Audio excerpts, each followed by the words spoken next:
right, everybody. Welcome to the third Green Court Connections episode of 2026. I'm your host, Jay Bland. For those of you who have been following along this year, you know that we're focusing on leadership. And why? Because quite simply, I believe the world would be a better place if everyone chose to be more intentional with their leadership. And our series this year is called Beyond the Title: Why Leadership is a Responsibility and Not a Reward for Good Work. Let's give a warm Green Court Connections welcome to my friend and our guest, Acting Director for Alameda County Child Support in California, Vangeria Harvey. Hi, Jay. Thank you so much for this invitation. So glad to be here with you and excited to talk about leadership. Well, it's a topic I know you're passionate about also. I've seen you at conferences, I've seen you lead people. You are currently filling the shoes of another great leader that Huge was on big this shoes. podcast. Yes. Yeah. How's that going? That it's going well. It is going well. It is always nice to have another challenge, another opportunity presented in this world that we call work, right?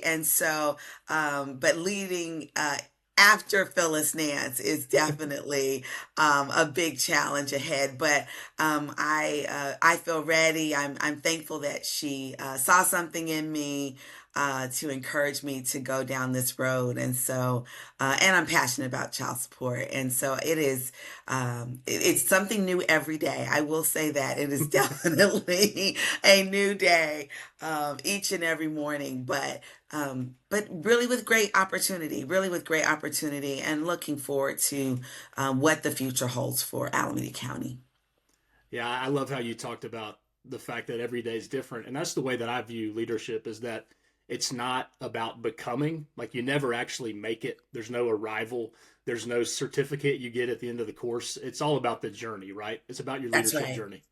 hmm I definitely agree with you. You know, leadership is really about, how do you show up, right? How do you Mm. show up for that group of people that are kind of under you in that respect, in the sense of how do you get them to follow you? How do you inspire them? How do you motivate them? How do you get them to be on board with what you're saying, right? And so I think, leadership is always an evolving space, right? Because we're going to take what we've learned along the way, hopefully the lessons that we've learned, as well as the opportunities that we've had to actually really feel like we had a successful moment, tie them all together and try to make it better the next day and the next day. I agree with you. I definitely see it as a journey. It is definitely a journey. It is a walk. And it is a walk that people are watching you. And so you're trying to really walk the message that you're trying to convey. I know that at the beginning of my career, I looked at leadership more as a position. So, right, it was a hmm title, it was a name tag on a desk. And then the further along I got, I realized that it's not a position. And in my opinion, it's more of a posture, right? So it Right. really, of course, there are leadership positions, but you don't have to be in a leadership position to be in a leadership posture. So that's kind of how my Right. definition changed over the years. If you think about, what Vangeria thought about leadership 25 years ago versus what you think about it now, how has that definition of leadership changed over time? When I thought about leadership, when I first, jumped into my career, um, I actually thought about it as those people over there, the people over in the other side of the office, um, who had just worked so hard to get to the position that they were in. And I think I thought about it as position a lot. Um, but I was actually amazed, especially early in my career, that folks saw something in me and they were tapping me to lead different projects and different groups. And so you just kind of take on the next responsibility and you keep going.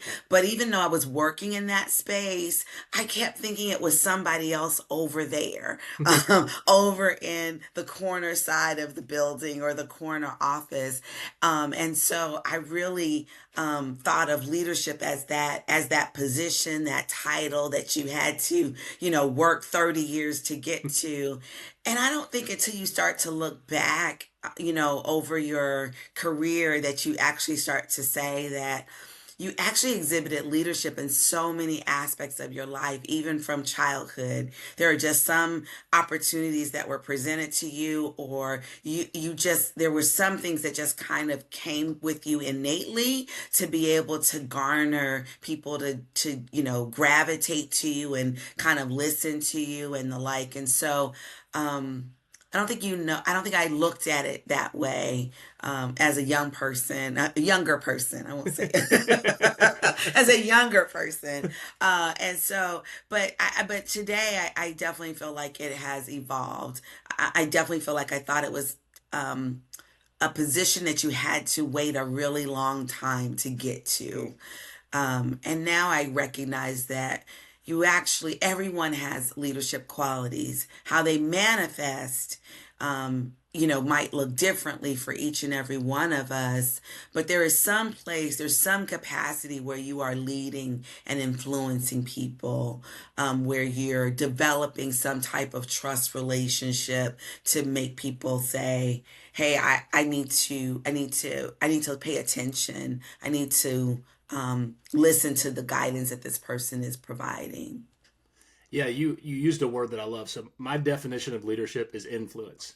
That's it. Hmm. That's my definition. Hmm. And the way I look at it and I tell people is when you wake up every day, you're going to influence people throughout the day, and you're either going to Right. do so negatively or positively, right? So Hmm. Hmm. you are leading, good or bad, whether you like it or Right. not, right? And I think what really makes a difference, and you talk about this a little bit, is the moment where you became intentional about it. That was really the I had this moment where I did it passively because people had called me a natural born leader before, and I thought that was good enough. I'm like, cool, I got it. Like I was Yeah. born, I'm tall, right? I can go do whatever now. It's not that way at all. That gives you maybe a bit of a head start against some people, maybe a little bit. But at the end of the day, if you're not intentional about it, then nothing good comes of it. So the moment for me was actually having to fire an employee that worked for me, and then months later, me realizing that their failure was my fault. So my Right. lack of intentional leadership stunted their growth. Hmm. And it was Hmm. really easy to blame them in the moment, like it's your fault. You don't have what it takes. And then I realized actually I don't have what it takes yet. So that was the Right. moment where I chose to become really intentional about my leadership. So in the question is, in your leadership journey, was there a moment or a person or a place or an event where you decided to become intentional about your leadership? Yes. Where I became intentional. I think I've had a few experiences along my career, um, where I felt like I had to reevaluate. So early on, I was tapped as I felt like I was a baby. I was tapped to be the managing attorney of a small nonprofit legal aid office. And I was so excited and so eager, and I was, basically told to go in and do an evaluation of one of the clerical staff, and one of the clerical staff was a older African American woman who had actually worked at this agency way longer than I had worked there, and there have been a lot of negative feedback, and oh, you've got to do this evaluation and give her this report and this negative feedback and the like, and of course I can do this, Yeah. and so I go in to give this this woman who I really respected this evaluation basically from all of these other people. Never did I pause to say, I am the newest member of this leadership team. Why am I being tapped to give this negative evaluation It was a trap. without firsthand knowledge, right? And I didn't have the firsthand knowledge. I just had the title, right? I Right. had the title. I was being given a charge and I took it on. And it really went south, right?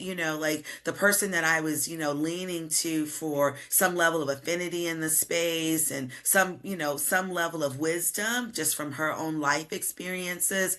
I kind of ruined that relationship by just not stopping and asking questions. And Hmm. so I learned from that moment about pausing, asking, I think leadership is really about asking questions, making sure that you understand what environment you're being put in and why you're being put in that environment, and learning how to ask those questions even if you can't necessarily ask them that directly, but recognizing that even though someone might have seen something in you to appoint you to a position, they might also be putting you in a place um, to do some other things that you really weren't ready for, Right. or aligned for in that moment in time. And so I think at that point I really started to think about, like, what does it mean for me? How do I want to be seen in the organization? What are my values? Where does my integrity lie? And so, I am never doing evaluation off of somebody that's just telling me something to do. Right? I'm going to have firsthand knowledge about it, because I want to be able to be in a place where, like you said, I can either coach, right? Because someone's failure could be my failure if I didn't do everything I possibly could to Right. make them successful. And there might be some places where I've done everything I can, and if they still may not achieve, I can be really clear with myself and say I did everything I was supposed to do. Right. I gave every opportunity. I gave every, presented every door for training or for coaching. Shared some information about other people to talk to in case you can't hear it from my voice. So I think I learned that way kind of early on in that first position. And then I learned something about leading your colleagues too, right? So Right. over my career, I had another role where I was promoted to a supervising position, and it was to supervise the colleagues, people that you kind of had, grown up with, and that's a whole different Mhm. experience. Yes, it And is. so I definitely feel like there have been places where I've had to like dig deep into what does it mean for me. Yeah. How do I want to show up? And so I tell people all the time that I'm going to work hard. I'm going to work hard in this role. I'm going to work hard in, making sure that my knowledge base is sound. I'm going to work hard, and you're going to see 110% effort from me. And so I'm not going to ask you to do anything that I wouldn't do. Yeah. And so that you can be able to trust in that I'm going to exhibit my values. I'm going to exhibit my values of integrity, of equity, of justice, and also of hard work, and recognizing that we commit a lot to our jobs, but you also have to be able to also say, I'm going to honor that folks have families, and life happens, but when we're here, we're going to give it everything that we possibly can, and that's what I try to epitomize in my journey. And it's not always easy, but I try to epitomize that. Yeah, it's definitely not easy. And I love that story. I love a few things about it in particular. One, the moment where you decided that you were going to be a curious leader, not a judgmental leader, right? So the Mhm. that moment where you realize the value of asking the questions. I think some people, especially early in a leadership position, feel like maybe questions show weakness. But really, you're asking questions so you can see the whole picture, right? Because very clear directions for you there: go in this room, deliver this evaluation, and then walk out, right? And Right. and and the leader, the leader aspect of that would have been stopping and saying, okay, well, wait a second, like, why are we doing this? Why am I doing this? Why are Hmm. these the answers? How long has she been? All those questions that give you the full picture, because that's your job, is to have the full picture. I love that part of the story. And then, the story about the part about being aware, like you really need, like when I think about intentional leadership, what it really means to me too is slowing down and being aware, gathering Yes. the information, understanding the indirect impacts before they happen. Actually war Right. gaming out the whole situation on a piece of paper, so you can understand the consequences for everybody around you. I think that's so important. I see people in leadership positions all the time. They don't, and I talk about this in a previous podcast, the idea of owning your wake. So, Yes. if you're a boat driving down the water, your wake is behind you and it's affecting people, right? It's rocking their Right. boats. if you Yes, are in a leadership position, you no longer, in my opinion, have permission to just do whatever you want when you want and not worry about the consequences, because that wake that's is right. hitting people, right? So, really understanding how you say things, taking the time to make sure you say it the right way, right, and Mhm. understanding the effect it has on people. That's so important. So I really appreciate you sharing that story. I think it's has a lot of good lessons in there. You talked about why for a second, and I want to dive into that. So I believe that one of the leader's responsibility is to let everybody around them know and remind them why you do the work that you do, right? Right. And the work that you do is so mission driven. It's a high stakes environment, Hmm. and the work that you do directly affects families and children. So when you're in the middle of it, right, your team's working, and you realize maybe that they're being they're dragging a little bit, maybe the morale's down. How do you remind them to remember the why? Yes. I when I had the opportunity to come into this role, this new role in this acting position, and I was reflecting, right, following after the great Phyllis Nance, really reflecting on this about the why. And when I came into this role, what I shared with the folks was that I really wanted them to embrace the four C's.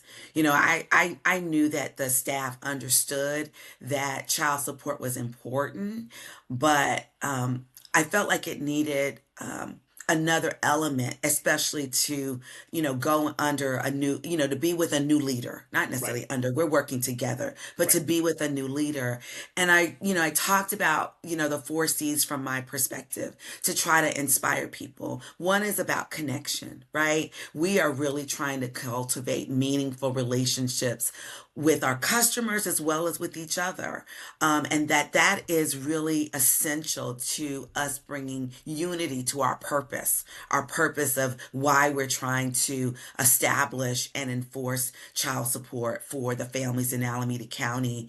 I also talked about communication, right? People really are looking for clear, transparent, and consistent communication so that they can be aligned, so that they can understand where we're going. They can be aligned with the vision. They can support the vision, and they can be public servants knowing what the end game is. And so, really knowing that it's really essential to make sure that people can hear my voice, hear our voice, understand where we're trying to go.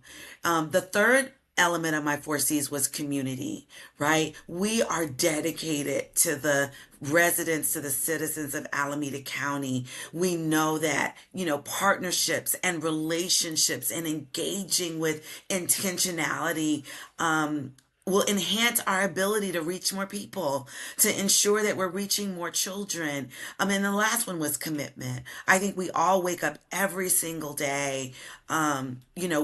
Yes, we want that paycheck every 2 weeks, but sometimes you need more than that. And yeah, so to really be able to dig down deep about what is your commitment to this work.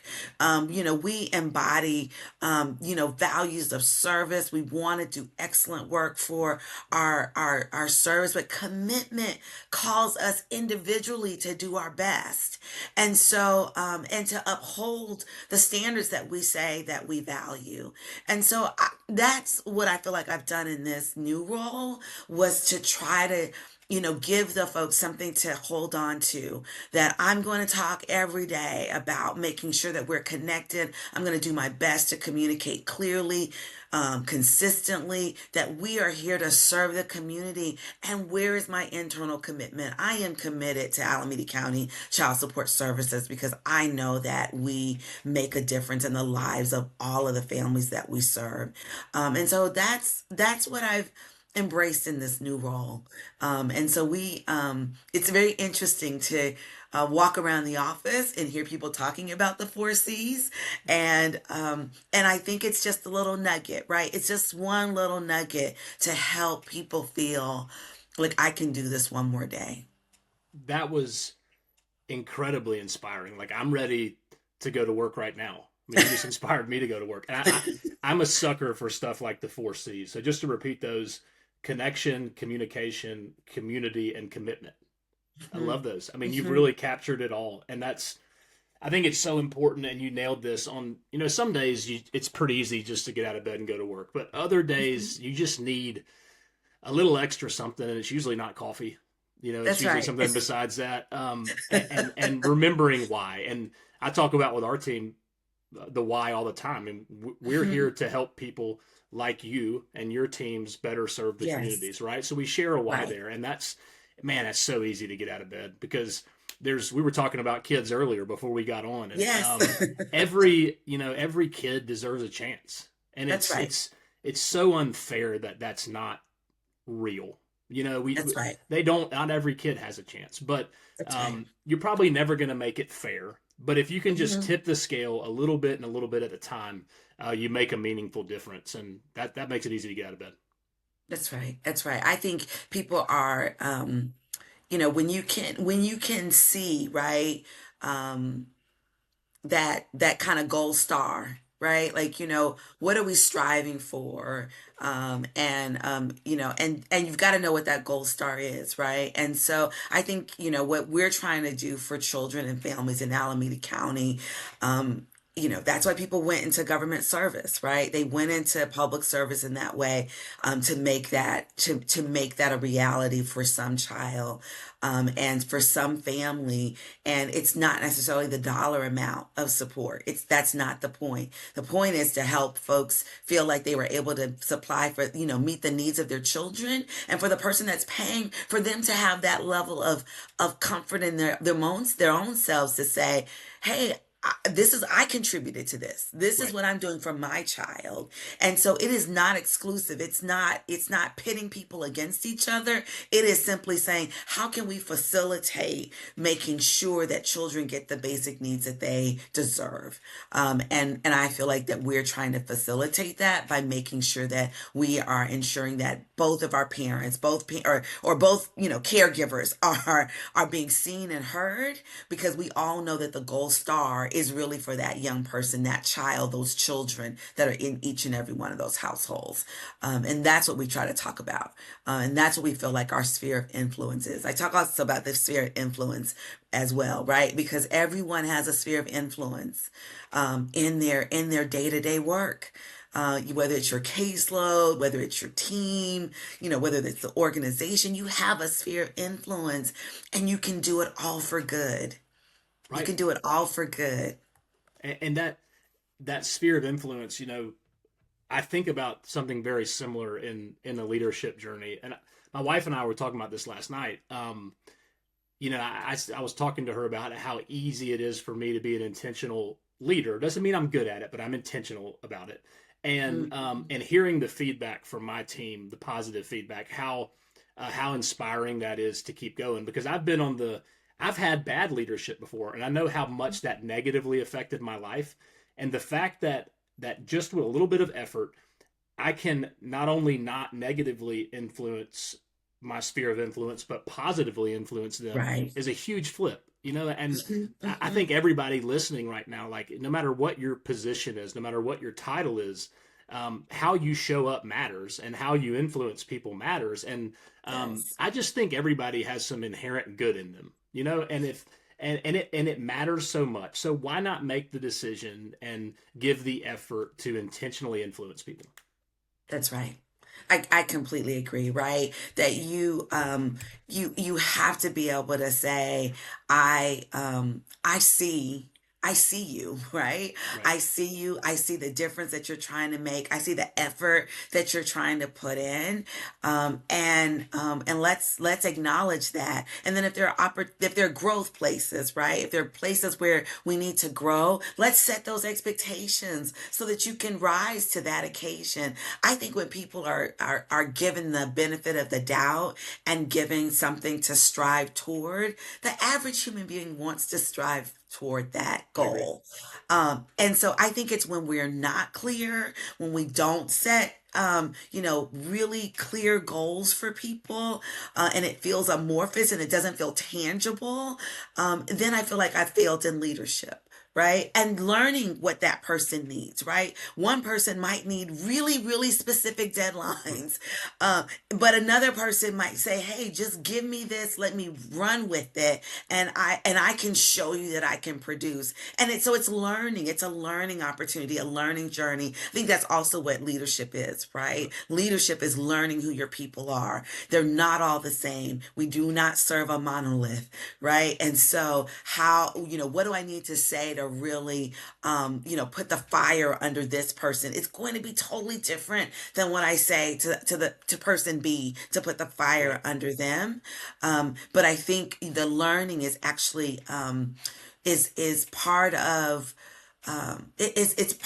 it's part of your own personal journey as a leader too. Right. That takes a lot of time and effort to really think about your word intentional, Jay, right? To think about each and every person that you are directly leading. How do I make sure I can make this connection with this Mm. person? How can they hear me? How can I show them that I hear them? And that's hard work. It is. That's it's really hard work. It's not just you just get to come in every day, read a few emails and shoot out a few emails and then you're done. It's really thinking and marinating and reflecting on who is this person? How do they respond? How do I get my best out of this person? Where do I open doors? Which doors will they walk through? Mm. Those are all of the things that I feel like you're constantly thinking about as a leader. Yeah, as an intentional one for sure. I mean, and Mhm, your second C is communication, and everything you just mentioned to me is a prerequisite to that communication, which is learning how they communicate. Right? I mean, mhm, everybody. mhm, I mhm, see it all the mhm. time, and I did this early on. Like I had one style of leadership, like I was the motivator, and I just Mhm. you copied and pasted that to everybody. And some people were like, "Yeah, Jay, I don't need a pick me up speech every morning. Like that's not really what I need." I think it takes some trial and error, but your point is so well taken, which is one size does not fit all. And I think some people are so um, they're so socially unaware that they just apply the same style to everybody and they think it's working, which shows another issue that they haven't created a bi-directional feedback loop. I mean, that's just not happening. So when you think about I, I think about some leaders, and there's a book I love sitting over here called The Motive by Patrick Lencioni, which really talks about why you lead. And some leaders feel like once they get that title, that gives them permission not to do things they don't enjoy. Right. Right. So, and I see this a lot with conflict. So I see leaders, they get the position and they're like, I don't like conflict. So guess what? I'm not doing any conflict. And you and I both know you can't avoid conflict, right? You cannot do it. Cannot. So, You what advice cannot. would you give someone who's a new leader who is conflict averse? What are some tips you would give them to actually lean into those adversarial conversations? Yeah, well, I'm gonna tap into Simon Sinek. Okay. Simon Sinek talks about three traits of leadership, right? And he talks about courage, integrity, and communication, right? And so um, it takes courage. It takes a lot of courage to deal with conflicting situations, people who are in conflict, folks that are in conflict with you, the approach, the organizational direction, whatever it is. It takes courage to do that. And so I think part of courage is really being honest with yourself, right? Being honest to say, um, what your strengths are and what your weaknesses are, right? Really being able to share that, to really try to bring down the temperature in the conflicting situation. I think when we build that level of trust with someone, though, you can actually have more courageous conversations. They have to know that you're coming from a place of sincerity. They have to know that you're coming from a place of wanting to reach resolution, even if we don't necessarily agree, because we're not going to always Right. agree in the end. But if we can get to a place for resolution, and I think also courage is being open to hearing the other person's perspective, right? That you're going to try to do your best to speak truth to power, but in the same breath, you're going to be open to hearing what's actually going on for that person or what's going on in that situation. I think those are just like a critical part of conflict resolution. And then, I know we've talked about integrity and communication, but, communication means that, clear is kind.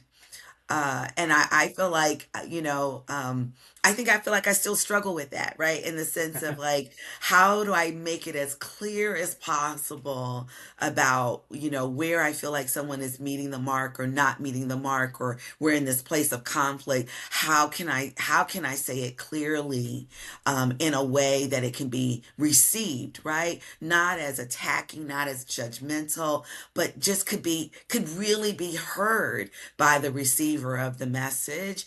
And then when it, comes to, the integrity, it's like you have to be really true to who you are, right? You have to respect the other individual, and they have to be able to believe that you respect them as well. And so I tap into Simon Sinek on that question. I the Start With Why book, everyone needs to read that.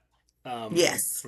But and we talked about that today already. The why is Yes. so important. And I love what you said there. I love the drawing from Simon Sinek there, and I love the you know being kind is being clear. And I Hmm. think I think that is, I tell people this all the time, like, not giving that individual this feedback because you think it may hurt their feelings, you're actually being unkind. Right. Like, they want to get better, right? You've established Hmm. that, and your Hmm. job is to help them get better. The kindest thing you can do is give them that feedback. Now, it matters how you package it, right? I Yes. mean, it Yes. matters, and that's goes Yes. back to being intentional and being aware, right, of Hmm. knowing Hmm. how to communicate with that person. If you don't know how to communicate with them, you don't know how to give them feedback. That's right. Right. So I That's think it right. all plays into it. But I agree with you. I mean, being clear with somebody is the kindest thing that you can do. Hmm. Hmm. Yes. And hard conversations really take courage, right? You might have to do some your own prep before you actually go into the space with that person, kind of like you said, laying it out, right? Writing it all out, like, the what ifs, like, okay, if the person goes in this direction, how Right. will I respond? Really trying to do the whole game plan in your head, until you can get to a place where, um, you know that you know this person well enough that you can easily go into those conversations even if they're difficult. But it takes time, especially when you have new staff and new people on your team, or even for myself, when you transition into a new role, the way in which your words land is different. Right. And so you have to be very, very mindful of how your words are going to land with folks when you take on new roles, and have a new responsibility. Yep. You have to be able to hold all of those things. That's owning your wake. Right. That is exactly Yes. owning your wake. And I wish more people would understand that. There's, I see this a lot and I think it's one thing that the private and public institutions share in that, and I've done this, when you're trying to make a promotion, right, and you're responsible for keeping the organization moving forward and creating sustainable leadership for the people that y'all serve. So when you're looking internally for a promotion, what I've seen this trap, and I've been part of this trap. It's easy just to pick the person who is the best at that job, That's right? So, right. right, you're looking for a manager for the attorneys. Well, who's the best Mhm. attorney? Well, that doesn't always work, It right? doesn't At work. least, and it doesn't mean that it doesn't work unless you provide the right resources. I remember joining my first leadership position and thinking because I was good at the work that I would be good at leading people doing the work, and that's Hmm. wrong. That didn't happen, right? I needed specific training. So when you're looking for internal promotions, what's something you're really looking for, and what type of resources do you provide them to make sure you're teaching them how to lead? Yes. So I think you know hit the nail on the head. I think I definitely can speak to government. I feel like government we fall into that trap time and time and time again. They are so good at doing all of these tasks, so let's promote them. And we don't pay attention to actually they're not the one on the team that actually shares a positive thought. They're Right. good at their work. They can put their nose to the grindstone, but can they gravitate to people, or do people gravitate to them? And so, And do so they you know, want that?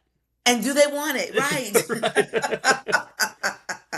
I think yes. Do they want that, or do they just want to go and just do their work, come in, do Right. their work all day, and then go home? So I think some of the things that you really are looking for, or that I feel like I have to look for, is what is their leadership philosophy?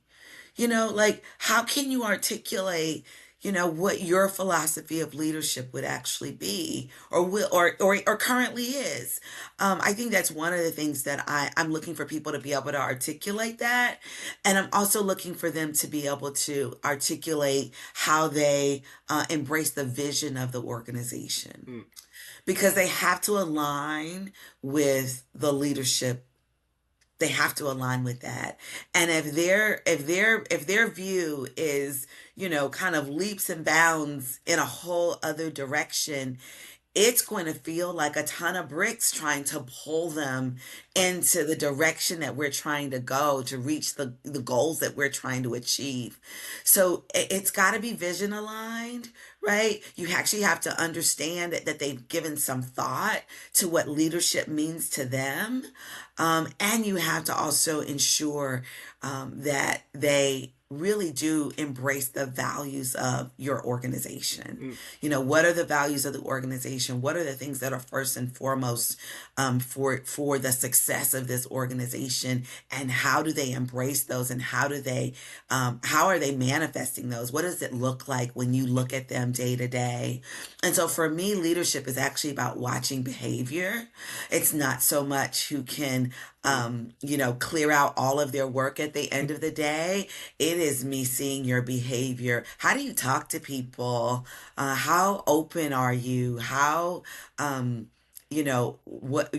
where do you go? Do you just hide in your cubicle or your office, or are you feeling a responsibility to try to engage and build relationships? So I think all of those things are really critical as you're looking towards leadership. People can be the stellar worker and be a great leader, right? They Right. can Right. be. But it does not necessarily. You might actually find that someone has some really good traits. I've heard this might have come from Phyllis that some folks are in the wrong position. They're doing a job, but they're not in the right position. And so sometimes that's what we do with leadership. We saw them do, they were the job that what we put them in, the leadership job we put them in, wasn't the right Mm. position. Either they needed something more outward facing. They didn't need a team. Like, they don't like people. Right. Do you like people? Right. All right. Do you like to talk to people? Do Right. you like to connect with people? I mean, so because you don't necessarily have to be the most outgoing person to be an effective leader, but you have to have some feeling of like relationship You building, do. right? And some people do relationship building quietly, one on one. So many approaches to doing that. You do not have to be the most vivacious, outgoing Right. Right. extrovert to be an amazing leader, but you have to have something that's evident in your skill about someone is going to that person. Right. There's something in that person that's making people say, "Oh yeah, they motivated me. They were really able to show me how to do X, Y, and Z. I actually have a whole new perspective about this." It's those small nuggets that actually come together, that put together the building blocks that say, okay, this person's going to be effective on the team. Yeah, and maybe that thing is empathy. Yeah, I yeah. mean, That's what um, Brene Brown talks about, right? right, Where's your empathy? Yes. right. Because I think now I probably struggle with having, if you can have too much. Maybe right, like maybe you start making excuses for people. But I love what you said about watching behavior, and I think an interesting thing too is like I have this vision, this idea that everybody can show up as a leader. I also Hmm. understand there's an org chart, right? And there Yeah, has to be an org chart. And I that's right. also I also realized one day that not everybody is like me or like you. So, I Hmm. remember trying to push somebody along in a leadership position and I was like, "Don't you want more?" And they said, "No." Like Hmm. actually no, like you're actually pushing me towards something I don't want. Like can I just go Yes. back to work now? Um, Yes. and that requires getting to know them and also admitting that, realizing and admitting that not everybody's like you. Not everybody wants That's to right. move up and up and up. Um, That's right. so, so how do you, when you're looking, I think it's our responsibility to create the next generation of leaders, especially in an organization. You have to, and John Maxwell talks about that. So Mhm. when you're watching behavior, how do you decide if that's the right person for leadership coaching or not. I mean, does that just require you getting to know what their goals are? Because you still want to correct behavior, but you don't want to provide the same leadership coaching and attention to somebody who doesn't want that versus somebody who does. Mhm. Right, right, right. I mean, I think it goes back to what you just said, right? It really is about communication. There are things that you might observe and you are going to say, "Oh, wow, like this person is really kind of a stalwart and being able to keep the team calm, right? And not Right. responding to chaos and being able to Right. keep a positive perspective on that." And then I think you start, like you said with your person, you have to just ask them, Right. what are you looking for? What are your goals? And I feel like, when I talk to folks, I'm like, your one-on-ones are so important. Yes. Your weekly or your monthly or your bi-weekly one-on-ones are so important because it's not just for you to just talk to your people the whole time that you have them in there. It's not for the boss or the supervisor to just sit there and talk to them. It is to really hear, what are you looking for? What goals do you have? What are your big rocks? What are your little rocks? How do you handle your big rocks? Asking them those kinds of questions. And when you start to hear that people kind of have some macro perspectives to things, you can start to say, so what else are you striving to do? Are you Right. striving to grow here in this organization? Are you striving to go to another entity? Are you trying to go to private? Are you trying to stay in government? Where are you trying to go? And then I think our role as the leader is to start to open those doors. There's a workshop or there's a webinar, and Right. you put people in those places. I mean, my job is to, I can't know the whole LinkedIn library, but we offer that to you so that go out there, take some courses on LinkedIn Learning. Let me get you to a conference. Let me get you some speaking opportunities if you think you want to go and present before people. I feel like that's my responsibility. It cannot be held into just a cove of your executive leadership group or your suite, Right. right? It has to be that you are opening these different opportunities for people that are expressing that they want to learn, they want to grow. They might get out there and say, "Oh wow, I did that and I never want to do that Yeah. Right. again." And that's I, okay. and that's okay, right? I thought I wanted to speak at conferences, but yeah, that was great. But my level of stress was at 150%. I don't think I ever want to do that again, right? Or Right. another person can be like, "That was amazing. I am so invigorated. When is the next opportunity for this? When can I do it again? So don't forget me." And then they are expanding their resume, they're expanding the people that they know, right? Because part of leadership is, how do you get in touch with other people? How are you connecting with other approaches, other thought processes? Because it's more than just what's in your you know, in Alameda County, in our one little office. There's a whole world out there with different approaches, different mindsets. That if you're going to grow as a leader, you need to be exposed to those things, and that's my responsibility. Absolutely. for the organization is to make sure that where I can open those doors, we open those doors. Like I said, whether it's something simple that they can do from their desk or whether it's getting them out there to conferences or trainings, I think we have to talk to the people. We have to talk to our staff. We have to talk to the folks that are in our groups, on our teams. And that's what I need all of the levels of leadership to do. Because Right. right, and so everyone has someone that's under their sphere of influence, and so you got to be talking to them. What are they saying? Let me know. Right. Let your Right. manager know.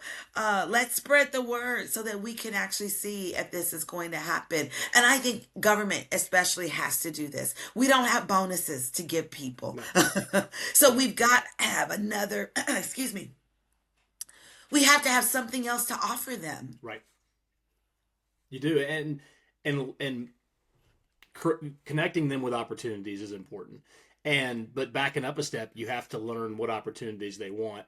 And backing up another step, you have to make it okay to not want opportunities. Right. That's right. Because I've learned this the hard way too. Like I gravitate towards people on my team who want to be a leader because I love talking about it and I love teaching it and I love sharing my experiences and failures and successes. I love that. I also have to be really careful not to um, not to what's the right word, ignore the Project onto them, yeah, right? or ignore the folks who don't, because the bottom line is I have a few people on my team who never want a leadership position and we couldn't operate without them. Like Right. the work that they do, they want to come into Yes, work, they want to fill their water bottle up, and they want to sit at their desk. And that's right. that's exactly, you need people like that, right? So, Hmm, hmm. what do you do in your office to make sure that those folks who just want to work still feel appreciated? So, I mean, I think you tell them. I mean, I've, tried to just do the little things. Mm, Um, if it's nothing more than a note and a piece of chocolate that yeah, just says, I appreciate you. You brighten up the day to our customers. It doesn't have to be grand. right, Actually, some people really appreciate just that soft touch. They don't want a big meeting. right, They don't want to right, spend an hour in a conference room. You just, I thought about you today. right. Haven't done it every month, but I really try at least once a month to walk around my office. Mm, How are you? How's your work going? How's your family? What's going on for you? Anything, just say, you make a difference. You make a difference. Thank you for doing what you do every day. And doesn't mean that, um, might not have that person might not have challenges or greater work opportunities or opportunities for growth. I keep using opportunities in the whole right, session here, right. um, but I think folks that might be just the little nugget that the person needed to just say, okay, I'm gonna give a little bit more today. Right. And so I think that's what you have to do. And then those folks that are really looking for those other chances, those other doors to walk through, they usually really talk about it. They're Right. they're gonna seize you when you're right there with them, and say, "Hey, is there something coming up?" Or I hear the conference is coming up. Can I attend? What do I need to do to go? Those folks usually kind of tell you a little bit more so that you can keep your eyes out for them. And then I think you put people in different environments and situations and you see where they thrive, right? There are some people that are amazing persons, right? They can work a whole office. They can know everybody, what's going on with everybody. But if you put them in front of an audience to present, they shrivel, right? Right. That's Right. just not the way in which they want to exhibit their skills and their talents, right? That's just not the environment. I don't want to present at a conference, but I can go around to this office. I can show everybody what's the newest, latest thing, and that's all I want to do. I'm not Right. trying to, Right. become the manager that has to go and present about our data and all of that kind of stuff. But I can inspire. I can work this whole office and get everybody on board on X, Y, and Z. And I think we have to be observant. We have to be For sure. observant. But to your question, I really just try to make that just small, that it's not long, it's a small, intentional, thoughtful, personal touch with folks, just to say, we need you here, we appreciate you. And Right. then those folks that are looking for more usually seize that opportunity to say, hey, what's going on, what else is Right, right. happening? Yeah, you usually don't have to worry about that person, right? I mean, That's I right. bet you and I didn't sit around waiting for opportunities. I bet we pushed for them. I'm glad you brought up one-on-ones because I think they're so important. I believe Mhm, wholeheartedly they're so mhm. important, and I do them weekly. And um, I think people who aren't doing them need to do them. And if you're not really getting a lot out of them, just keep trying because not Right. not every one of them is going to be a huge groundbreaking That's right. reveal, right? You Hmm, show hmm. up, you invest the time, and you're right, it's the That's person's right. time, it's not your time. And if they trust you and if they see you and they respect you, eventually, it may just be one out of every 10, they lay something on you that they really need help with. Right. So just a plug for one-on-ones and for people to continue doing those, even if maybe they're not getting a lot out of them right now. Because the goal is really to level up, right? Right. Whatever, wherever that person is, the goal is to level them up, and to elevate them in the way that they're looking for. So it could be that they need additional, some skill development or some training, or they're looking for the next, opportunity again. Yeah. They're looking for Yeah. the next, place that they can move in the organization. That's what they're looking for. And so you've got to have those spaces that's their time, and so that there's the feedback, there's the listening, there's paying attention to what they're not saying. Right. What are the unspoken words that aren't coming out? Because we really want to make sure that everyone's leveled up to do their current position, and we also want to make sure that we are creating the space that they could be elevated, Right. whether it's in your organization or somewhere else. We have to be really cognizant of that, and really kind of honor that space to do that. So I think the one-on-ones are really valuable too. And we get busy, right? We want to Right. say we're busy, and we shouldn't be so busy that we calendar out the one-on-ones. I'm so glad you said that because there's been times where I'm looking at my calendar and I'm like, I got to move something or I got to get rid of something, and I've really put in an effort to make sure those are the last things I move. Now, of Hmm. course, things happen, you need to move times, but Yeah. just saying, hey, we'll meet next week. Well, that's dangerous. That's a dangerous game Hmm. because they're really easy to Hmm. skip those. Um, well, you and I could talk for 4 hours about this subject, but I think we've got a lot that people will enjoy listening to. I mean, you're clearly passionate about what you're doing, and you're being intentional about what you're doing, and I thank you for that because the world is a better place when we're intentional with our leadership. And I'm hopeful that the people in your organization will see what you're doing and find their own way to emulate that. And I don't mean copy it because every leader's different. Every leadership That's journey is different, but the goal is the same, and the goal is to begin the journey. And it's that's it's right. an art of becoming, not a rival. Hmm. And That's anybody right. can do it, no matter what their position is. And everyone influences, no matter what their That's right. position is, right? I And agree. I and agree. I really appreciate your time and your heart on this subject. And thanks for joining. Thank you, Jay. It was a great opportunity to talk with you. I agree with you. We could keep on talking, Yeah, but I've had a lot of fun this afternoon, and hopefully there was some nugget that we shared today that might help somebody. But I appreciate you. I appreciate our partnership, and I appreciate your team, and looking forward to what we can do in the future. amen. Thank you.